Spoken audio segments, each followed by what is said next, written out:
Hello friends, welcome two year choice 48 YouTube channel. आज के video में हम अप्रैल 2020 के करंट अफेयर्स का पार्ट 2 आपके साथ डिस्कस करेंगे। तो पूरी जानकारी के लिए बने रहें हमारे साथ और वीडियो को एंड तक जरूर देखें और कृपया चैनल को सब्सक्राइब भी करें।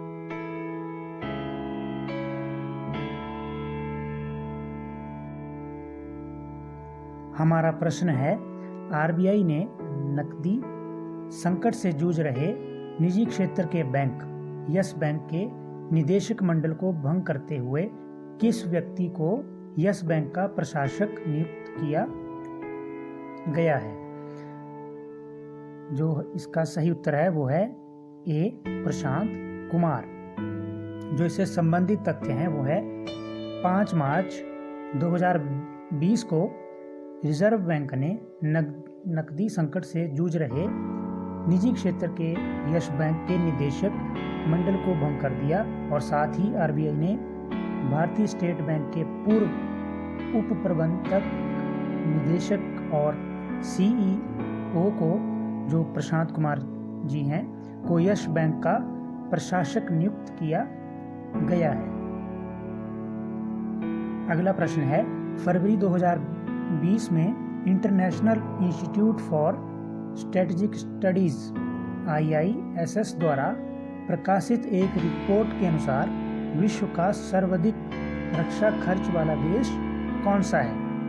जो इसका सही उत्तर है वो है संयुक्त राज्य अमेरिका, ए ऑप्शन।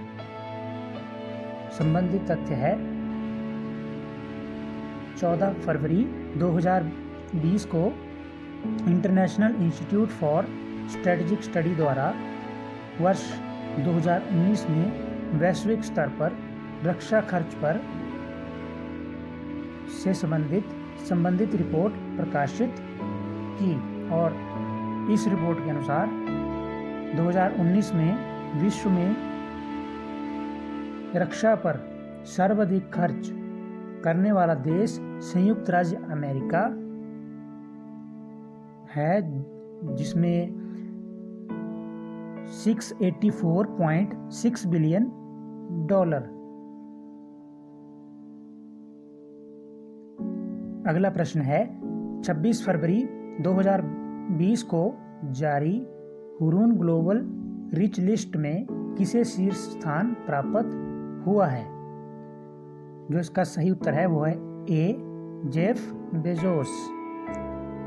जो इससे संबंधित तथ्य हैं वो हैं 26 फरवरी 2020 को हुरून ग्लोबल रिच लिस्ट 2020 जारी हुआ और इस सूची का यह 9वां संस्करण है। अगला प्रश्न है, 27 मार्च 2020 को भारतीय रिजर्व बैंक के गवर्नर शशिकांत दास की अध्यक्षता में मौद्रिक नीति समिति ने 7वीं द्विमासिक मौद्रिक नीति वक्तव्य 2019-20 जारी की। इसके तहत रेपो रेट में कितने आधार अंकों की कमी की गई है? जो इसका सही उत्तर है वो है सी, 75। जो संबंधित तथ्य हैं उनमें पहला है 27 मार्च 2020 को भारतीय रिजर्व बैंक के गवर्नर शशिकांत दास की अध्यक्षता में मौद्रिक नीति समिति द्वारा 7वीं द्विमासिक मौद्रिक नीति वक्तव्य, जिसको हम स्टेटमेंट भी कहते हैं, 2019-20 जारी की। और यह मौद्रिक नीति स्टेटमेंट जो है आरबीआई द्वारा कोविड-19 के परिप्रेक्ष्य में जारी किया गया था।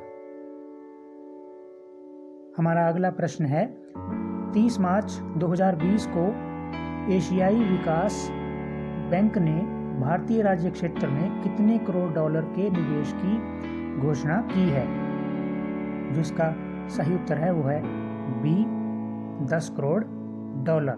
संबंधित तथ्य है 30 मार्च 2020 को एशियाई विकास बैंक ने भारतीय ढांचागत क्षेत्र में $10 करोड़ के निवेश की घोषणा की है। अगला प्रश्न है, सितंबर 2020 में 5वां बिम्स्टेक शिखर सम्मेलन कहाँ प्रस्तावित है? जो इसका सही उत्तर है वो है सी, कोलंबो। संबंधित तथ्य है,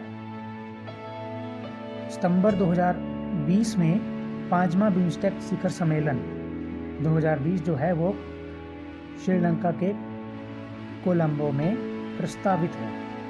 और चौथा बिम्स्टेक शिखर सम्मेलन वर्ष 2018 जो था वो काठमांडू के नेपाल में आयोजित किया गया था। और श्रीलंका वर्ष 2018 और 20 तक बिम्स्टेक का अध्यक्ष रहा है। अगला तथ्य है, बिम्स्टेक बंगाल की खाड़ी से तटवर्ती या समीपी देशों का एक अंतर्राष्ट्रीय आर्थिक सहयोग संगठन है। और गौर करने की बात है, जो 2018 से 20 तक बिम्स्टेक का जो अध्यक्ष रहा वो श्रीलंका। हमारा अगला प्रश्न है, हाल ही में उबर इंडिया के फूड डिलीवरी बिजनेस उबर ईट्स इंडिया का निम्न में से किस फूड डिलीवरी कंपनी द्वारा अधिग्रहण किया गया है? जिसका सही उत्तर है वो है सी, जोमैटो। संबंधित तथ्य है, अलीबाबा के आंट फाइनेंशियल समर्पित ऑनलाइन फूड डिलीवरी और रेस्टोरेंट डिस्कवरी प्लेटफॉर्म जोमैटो ने ऑल स्टॉक डील में उबर इंडिया के फूड डिलीवरी बिजनेस उबर ईट्स का $206 मिलियन में अधिग्रहण किया। और इस अधिग्रहण के फलस्वरूप उबर इंडिया को ऑल स्टॉक डील में गुरुग्राम स्थित कंपनी में 9.99% हिस्सेदारी प्राप्त होगी। हमारा अगला प्रश्न है, 14 जनवरी 2020 को जारी की गई 14वीं वार्षिक शिक्षा स्थिति रिपोर्ट ग्रामीण 2019 प्रारंभिक वर्ष के अनुसार किसी भी शिक्षा संस्थान में नामांकित 4 से 8 वर्ष के बच्चों का प्रतिशत कितना है? जो सही उत्तर है वो है ए, 90%। संबंधित तथ्य है, 14 जनवरी 2020 को 14वीं वार्षिक शिक्षा स्थिति रिपोर्ट ग्रामीण 2019 प्रारंभिक वर्ष में जारी की गई।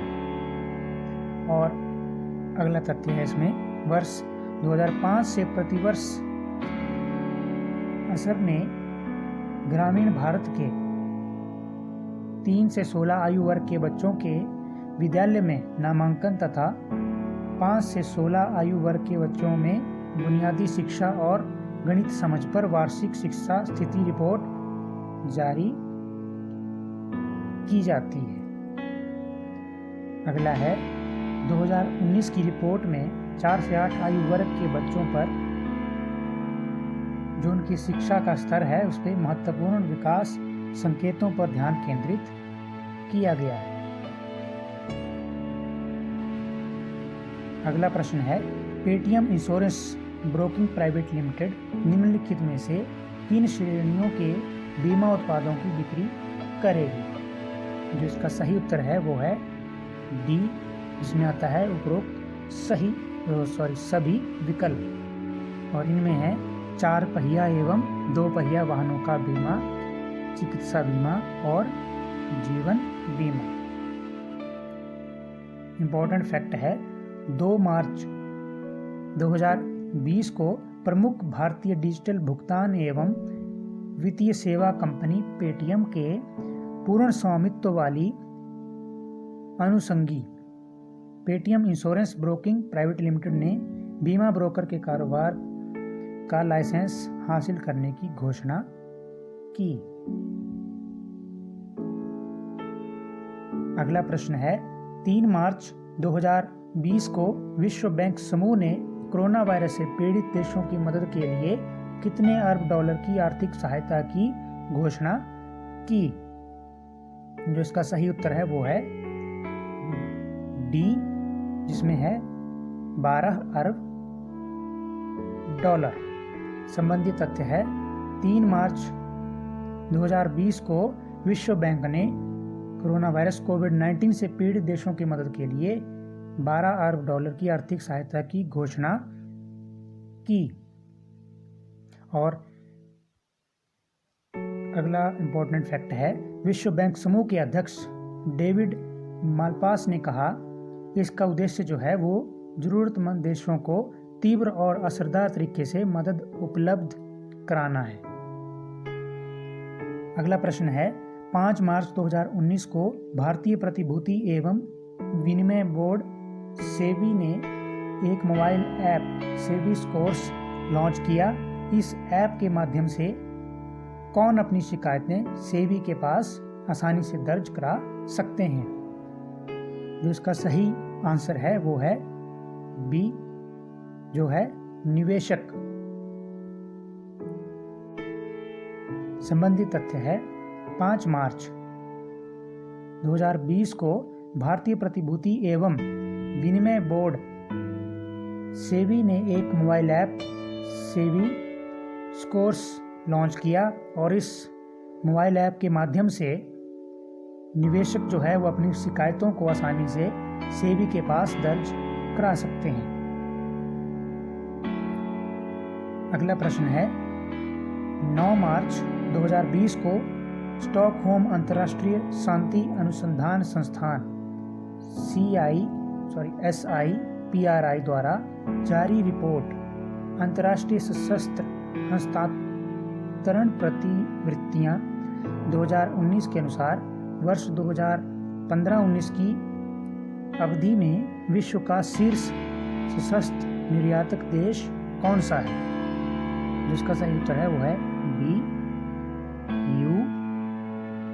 USA, United States America. Important fact है, 9 मार्च 2020 को स्टॉकहोम अंतर्राष्ट्रीय शांति अनुसंधान संस्थान SIPRI द्वारा विश्व में पारंपरिक आयुधों के हस्तांतरण की स्थिति पर वार्षिक रिपोर्ट अंतर्राष्ट्रीय सशस्त्र हस्तांतरण प्रतिवृत्तियां 2019 जारी की गई और इस रिपोर्ट के अनुसार अंतर्राष्ट्रीय स्तर पर प्रमुख आयुधों के हस्तांतरण की मात्रा वर्ष 2010 से 14 की तुलना में 2015-19 में 5.5% अधिक रही।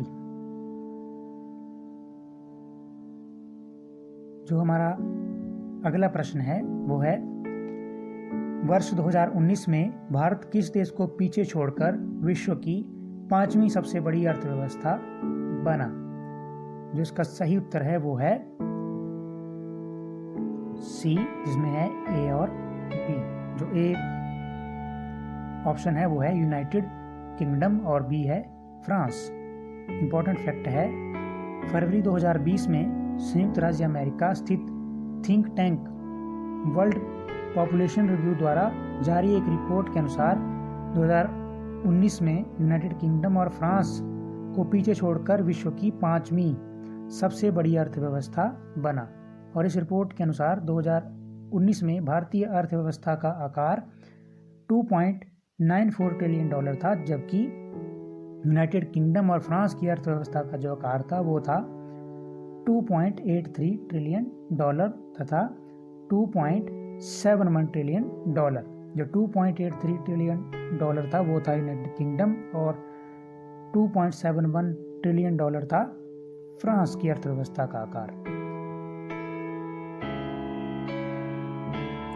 और क्रय शक्ति क्षमता PPP के आधार पर भारतीय अर्थव्यवस्था का आकार जो था वो था 10.51 ट्रिलियन डॉलर, जो कि जापान और जर्मनी से अधिक था।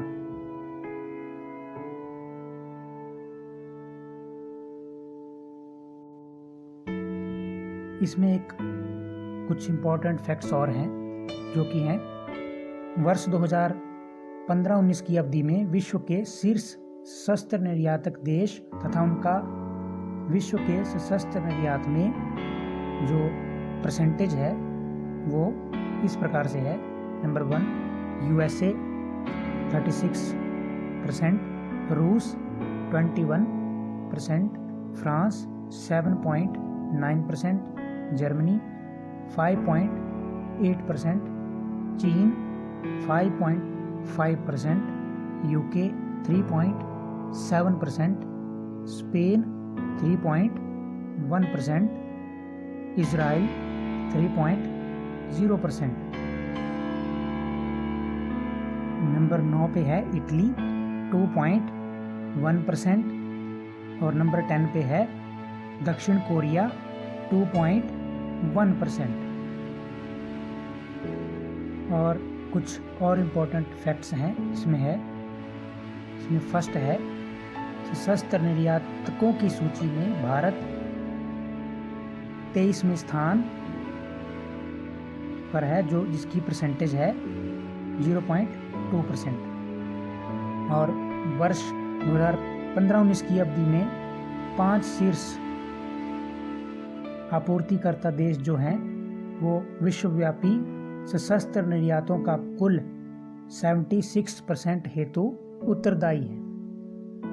नेक्स्ट है वर्ष 2015-19 की अवधि में विश्व के 10 शीर्ष सशस्त्र आयातक देश तथा उनका विश्व सशस्त्र आयात में हिस्सा जो है वो है सऊदी अरब 12%, भारत 9.2%, मिस्र 5.8%, ऑस्ट्रेलिया 4.9%, चीन 4.3% और नेक्स्ट 6 नंबर पर है अल्जीरिया 4.2%, दक्षिण कोरिया 3.4%, UAE 3.4%, इराक 3.4%, 10वें नंबर पर है कतर 3.4%।